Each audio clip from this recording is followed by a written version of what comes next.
நீங்கள் பார்த்துக் கொண்டிருப்பது உங்கள் விஜய். இந்த டயத்துக்கு அமலாம்மா இந்த ஏரியாவை கிராஸ் பண்ணிருக்கணுமே. நம்ம கால்குலேஷன் எப்பவுமே மிஸ் ஆனது இல்லையே. என்னாச்சு இன்னைக்கு? வந்தாச்சு ஜூனியர் ஜெயந்தி. சின்ன பொண்ணா லட்சணமா மாடர்னா ட்ரெஸ் பண்ணதா பாரு. தழைய புடவையை கட்டிக்கணும். வணக்கம் அமலாம்மா. என்ன வேலைக்கு போயிட்டு வரியா? ஏன் என்ன பார்த்தா கொளுத்து வேலைக்கு போன மாதிரி தெரியுதா? என்னம்மா நீ கொளுத்து வேலைக்கு போறது அவ்வளவு சர்வ சாதாரணமா சொல்லிட்டேன். இந்த காலத்துல பொம்பளைங்க எல்லா வேலைக்கும் போக ஆரம்பிச்சிட்டாங்க. ஏன் ஃபிளைட் ஓட்டுறதுல இருந்து மரத்துல ஏறி தேங்காய் பறிக்கிற வரைக்கும் எல்லா வேலைக்கும் போறாங்க. நல்லா டிப்டாப்பா ட்ரெஸ் பண்ணி தான் போறாங்க. அதை தெரிஞ்சுக்கோ. ஆக்சுவலா நான் உங்ககிட்ட ஒரு குட் நியூஸ் சொல்லலாம் தான் உனக்கு தேடின்னு வந்துருக்கிறேன். நீ டப்புன்னு வந்து நம்ம லைன்ல கிராஸ் பண்ணிட்ட. இதைத்தான் கும்பிட போன தெய்வம் குறுக்க வந்ததுன்னு சொல்லுவாங்க போல. இது என்ன குட் நியூஸ்? எல்லாம் நல்ல விஷயம்தான். ரொம்ப நாளா நீ எப்ப நடக்கும்னு எதிர்பார்த்து நிந்தியே. அந்த நல்ல விஷயம் உங்க அம்மா சாரி ஜெயந்தி மேடம் வீட்டுல நடந்து போச்சு.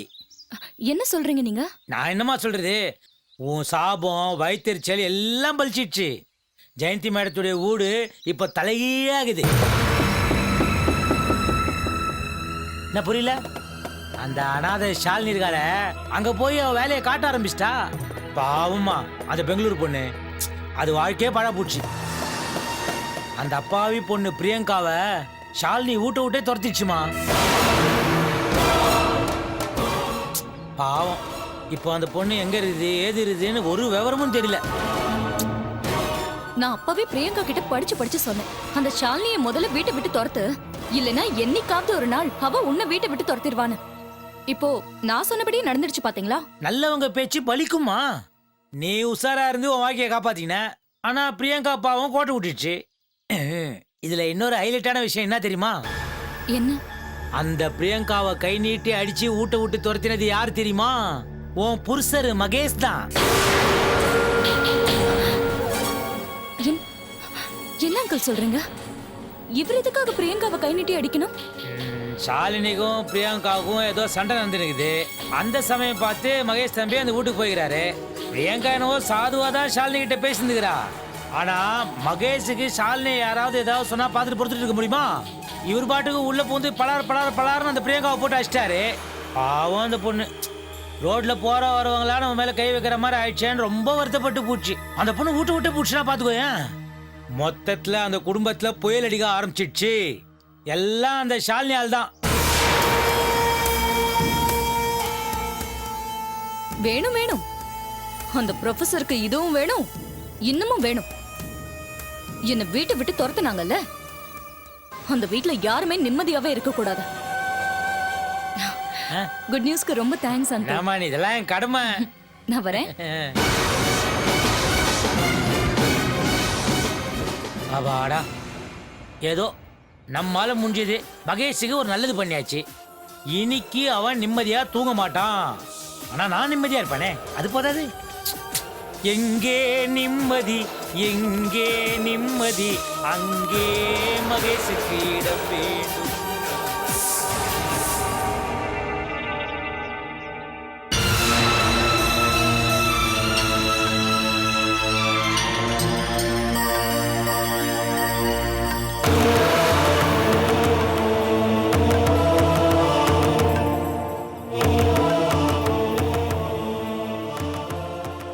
அருண், இங்க பாருப்பா, உங்க அம்மா எவ்வளவு புடிவாதம் பிடிச்சிருந்தாலும் சரி, யார் என்ன சொல்லியிருந்தாலும் சரி, நீ கல்யாணம் ஆன கையோட பிரியங்காவை பெங்களூருக்கு கூட்டிட்டு போயிருக்கணும்ப்பா. அப்படி நீ செஞ்சிருந்தா இப்ப இந்த பிரச்சனை எல்லாம் வந்திருக்காது இல்லையா?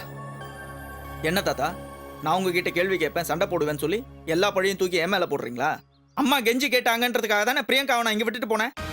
அவங்க அவகிட்ட நல்ல விதமா நடந்துக்கலனாலும் பரவாயில்ல, இப்படி நன்றி கேட்டத்தனமா நடந்துப்பாங்க நான் கொஞ்சம் கூட எதிர்பார்க்கல. அவ என்ன தப்பு பண்ணியிருந்தாலும் அம்மா அவளை திட்டிருக்கலாம், அடிச்சிருக்கலாம், என்ன வேணாலும் செஞ்சிருக்கலாம். அதை விட்டுட்டு அவங்க மருமகனை விட்டு அவளை வீட்டை விட்டு அடிச்சு வெளில துரத்திருக்காங்க. அருண், உனக்கு ஷாலினியை பத்தி நல்லா தெரியும். அவ உங்ககிட்ட எந்த விதமான கெட்ட எண்ணத்தோட பழகினதே கிடையாது. அப்படிப்பட்ட அந்த அப்பாவி பொண்ண பிரியங்கா கண்டினியூஸா கொடுமைப்படுத்திருக்காப்பா. அதுவும் மகேஷ் கண் முன்னாடியே அவ ஷாலினி அடிச்சா எப்படிப்பா அவனால பொறுத்துக்க முடியும்? போதும் தாத்தா, போதும். சும்மா மாமா நியாயப்படுத்தாதீங்க. நீங்க என்ன சொன்னாலும் அவர் பிரியங்காவை கை நீட்டி அடிச்சது தப்புதான்.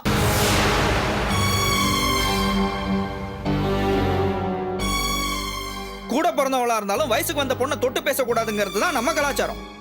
அப்படி இருக்கும்போது இன்னொருத்தன் பொண்டாட்டிய வேற ஒருத்த கை நீட்டி அடிக்கிறதுங்கிறது எந்த விதத்தில் நியாயம்? சொல்லுங்க, ஏன் பேசாம நிக்கிறீங்க?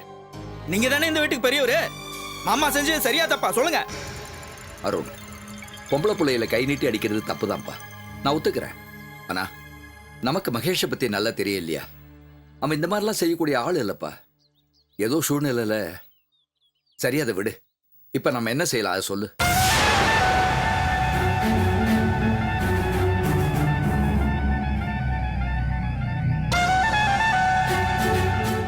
பிரியாக்கு நான் எத்தனையோ தடவை ஃபோன் பண்ணி பார்த்துட்டேன். அவ அட்டென்ட் பண்ணவே இல்லை. என்ன ஆச்சுன்னே தெரியல.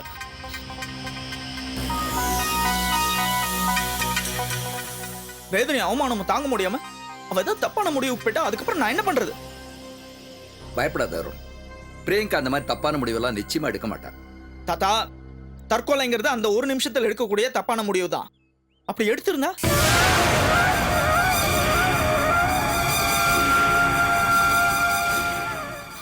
அப்படி ஏதாவது ஒன்று நடந்திருந்தா உங்க எல்லாரோட உறவையும் அறுத்தெறிஞ்சிட்டு நான் இந்த வீட்டை விட்டே போயிடுவேன். என்னடா அருண், நீ படிச்சவன், விஷயம் தெரிஞ்சவன், இந்த மாதிரி அவசரப்படலாமா? இத்தனை நாளா எல்லாரும் என்ன நெருப்பு மேலதான் நடக்க வச்சிருந்தீங்க. இனிமேலும் என்னால் அது முடியாது. பையனும் பொண்ணும் செத்து போயிட்டாங்கன்னு நினைச்சு அப்பா அம்மாவும் சந்தோஷமா வாழட்டும். டேய், ஏற்கனவே அமலாவால உங்க அம்மா வேதனைப்பட்டு இருக்காங்க. அவளை எதுக்காக மேல மேல வேதனைப்படுத்துற? அம்மாவோட வேதனையை மறக்கடிக்க நான் எவ்வளோ செஞ்சிட்டேன் தாத்தா. இப்ப அவங்க வேதனையை விட எனக்கு தான் வேதனை அதிகமா இருக்கு. இதுல இருந்தெல்லாம் எனக்கு நிம்மதி கிடைக்கணும்னா நான் இங்க இருந்து எங்கேயாவது ஒழிஞ்சு போனாதான் உண்டு. டேய் அருண்,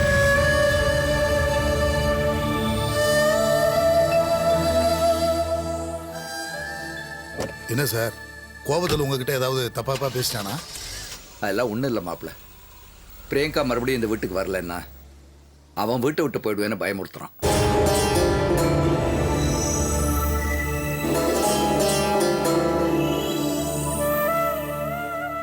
நம்ம எல்லாரோட உறவையே அறுத்துக்க போறானோ.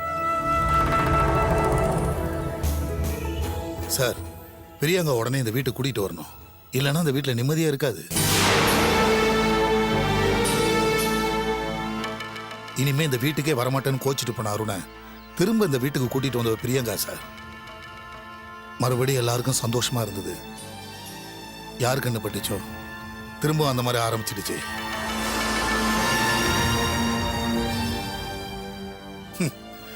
அமலா என்னடானா நேருக்கு நேர் பார்த்தா கூட யாரோ எதிரியை பார்க்குற மாதிரி வெறுத்து ஒதுக்குறா.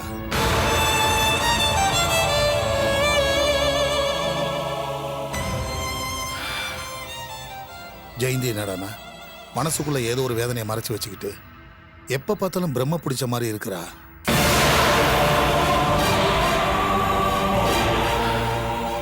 முடியல சார், என்னால முடியல. இந்த நிலைமையில அருண் வீட்டை விட்டு போனானா என்னால தாங்கவே முடியாது சார்.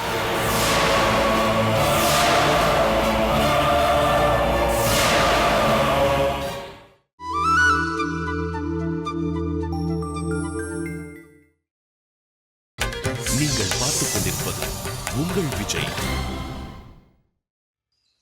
இந்த நிலைமையில அருண் வீட்டை விட்டு போனானா என்னால தாங்கவே முடியாது சார்.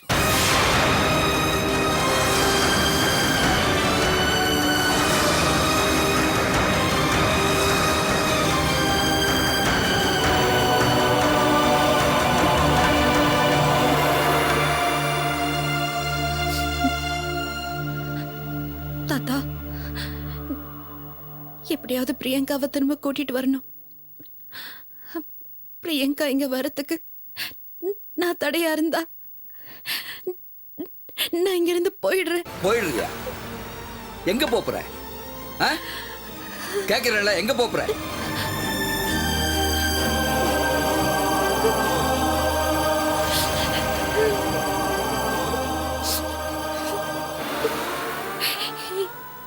என்ன மாதிரி இருக்கிற அனாதைங்களுக்கு ஆதரவு கொடுக்க எத்தனையோ அனாதை ஆசிரமங்க இருக்கு. நான் யாருக்கும் பாரமா இல்லாம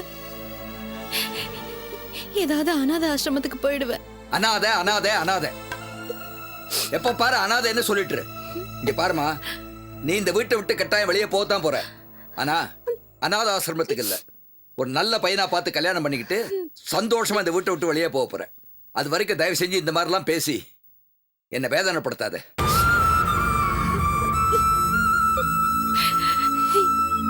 இல்ல தாத்தா, நான் இங்க இருந்தா பிரியங்கா திரும்பி வர மாட்டா. வருவா, நிச்சயமா வருவா. அவ மனசுல இருக்கிற தப்பான எண்ணங்களை மாத்தி பிரியங்காவை மறுபடியும் இந்த வீட்டுக்கு கூட்டிட்டு வர வேண்டியது என்னுடைய கடமை. இங்க பாருமா, அவ திரும்பி வரும்போது மறுபடியும் உன்னை வேதனைப்படுத்த மாட்டா. கூட பிறந்த சகோதரி மாதிரி உன் மேல பாசம் காட்டுவா. போதுமா? நீ எதை நினைச்சு வேதனைப்பட்டு இருக்காத, எல்லாத்தையும் என்கிட்ட விடு. புரியுதா?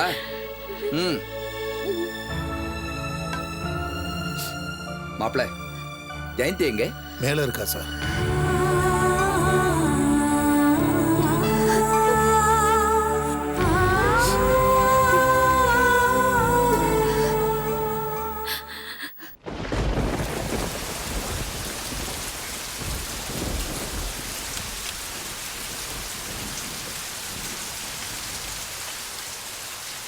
ஜெயந்தி, நீ ஒன்றும் கவலைப்படாதம்மா. பிரியங்கா வந்துருவா. உங்க அப்பா கூட்டிட்டு வரேன்னு சொல்லியிருக்காரு. எதுக்கு எதுக்கு அவ திரும்பி வரணும்? என்ன ஜெயந்தி இப்படி கேள்வி கேட்குற? பிரியங்கா நம்ம வீட்டு மருமக, நம்ம குடும்பத்துல ஒருத்தி. ஆமா, அது அட்வான்டேஜா எடுத்துக்கிட்டு தானே இவ கூத்தடிச்சா. அந்த அப்பாவி பொண்ணு முகத்தை பார்க்க முடியல. தினம் தினம் டார்ச்சர் போட்டு மிதிச்சிருக்கா. சரி விடு, கஷ்டமா தான் இருக்கு. சந்தேகம்னு வந்துடுச்சுன்னா எந்த நல்ல பொண்ணா இருந்தாலும் இப்படிப்பட்ட கெட்ட குணத்தை எல்லாம் வெளிப்படுத்த தான் செய்வாங்க. ஏதோ ஆத்திரத்தில் அந்த மாதிரிலாம் செஞ்சிட்டா. அதுக்காக வீட்டை விட்டு போனப்போ திரும்ப வரக்கூடாதுன்னு நினைக்க கூடாதுமா. பிரியங்கா திரும்ப அந்த வீட்டுக்கு வர வரைக்கும் நம்மளை எதிரியா பார்க்கறதுக்கு தான் அந்த வீட்டில் ஒருத்தன் இருக்கானே. அவனும் அமலா மாதிரியே நம்மளை வெறுத்து ஒதுக்காம இருக்கணும்னா பிரியங்கா திரும்ப இந்த வீட்டுக்கு வரணும். இந்த கன்றாவியெல்லாம் நான் யார்கிட்ட போய் சொல்லுவேன்? மனசுக்குள்ள புகுஞ்சுகிட்டு இருக்க. ஏன் புரிஞ்சுக்க மாட்டேங்கிறீங்க? நீ எந்த அர்த்தத்தில் இப்படிலாம் பேசுறேன்னு எனக்கு ஒன்றும் புரியல.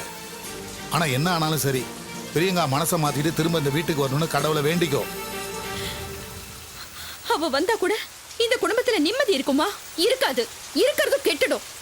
அது மட்டும் எனக்கு தெரியும். இந்த பார், அருண் நிம்மதியா இருப்பான்ல, அது நமக்கு போதும். யார் செஞ்ச தப்போ என் பிள்ளைக்கு இப்படி ஒரு பொண்டாட்டியா வந்திருக்கா. யாருக்கும் கெடுதல் கூட நினைக்க மாட்டோம். நான் எங்க போய் சொல்வேன்?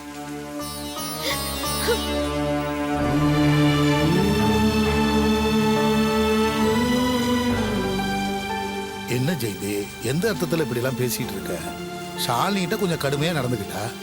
அதுவும் அருண் மேல அளவு கடந்த அன்பு வச்சதால தானே.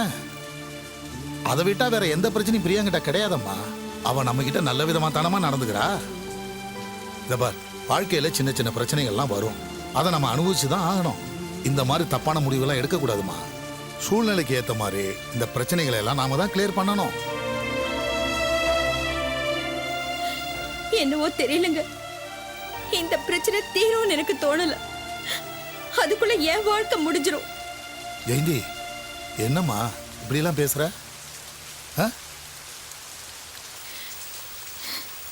என்னங்க, எந்த பிரச்சனை வந்தாலும் நீங்க என்ன விட்டு போக மாட்டீங்கல்ல? என்னம்மா இது? என்ன கேள்வி இது? எந்த பிரச்சனை வந்தாலும் நான் உன்னை விட்டு போக மாட்டேன். என் உயிர் இருக்கிற வரைக்கும் உன் கூட தான் நான் இருப்பேன்.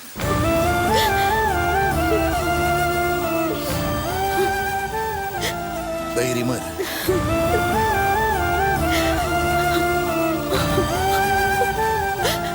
ஜெயந்தி, ஜெயந்தி வா, சொன்னா கேளு, வா வாமா.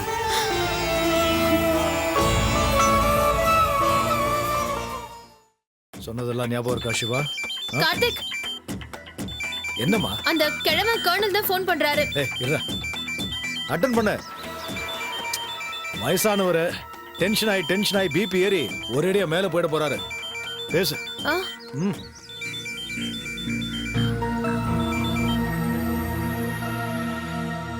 ஹலோ பிரியங்கா, நான் தாத்தா பேசுறேன். நீ எங்கம்மா இருக்க? சொல்லுங்க தாத்தா, என்ன விஷயம்? நான் உடனே உன்னை பார்க்கணும்மா. உங்ககிட்ட கொஞ்சம் பேசணும்.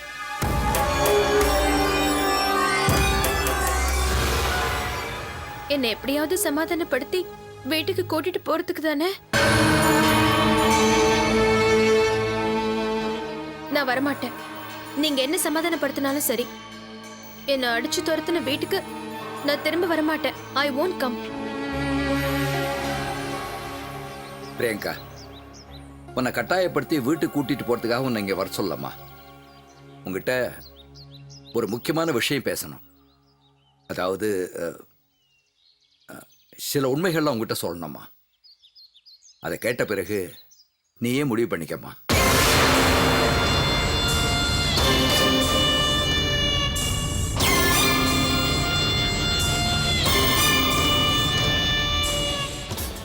ஓகே தாத்தா, நீங்க வயசுல பெரியவங்க.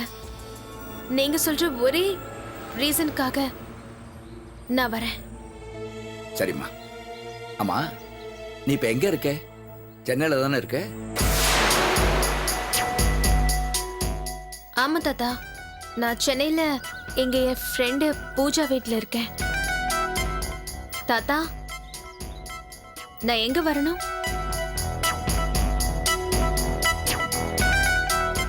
ஓகே தாத்தா, ஓகே தாத்தா, தெரியும் தெரியும், நான் வந்துடுறேன்.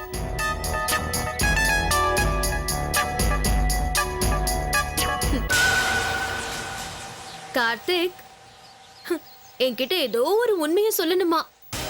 அந்த கிழம் துடிச்சிட்டு இருக்கு.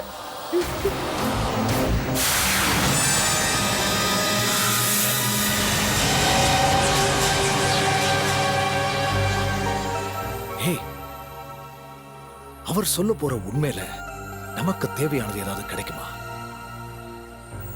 நீ என்ன ஃபீல் பண்ற? எஸ் எஸ், அதுக்கு நிறைய சான்சஸ் இருக்கு. ஓகே, அப்படின்னா நான் டைம் வேஸ்ட் பண்ணாம அது என்ன உண்மைன்னு போய் தெரிஞ்சுக்கிட்டு வரேன் கார்த்திக். ஏய் ஜூலி, நாம எதிர்பார்க்கறது அவர்கிட்ட இருந்து கிடைச்சா அதுக்கப்புறம் எப்படி நடந்துக்கணும்னு உனக்கு தெரியும்ல?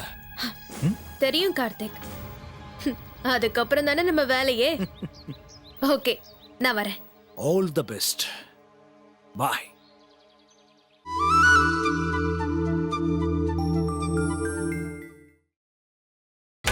நீங்கள் பார்த்துக் கொண்டிருப்பது உங்கள் விஜய்.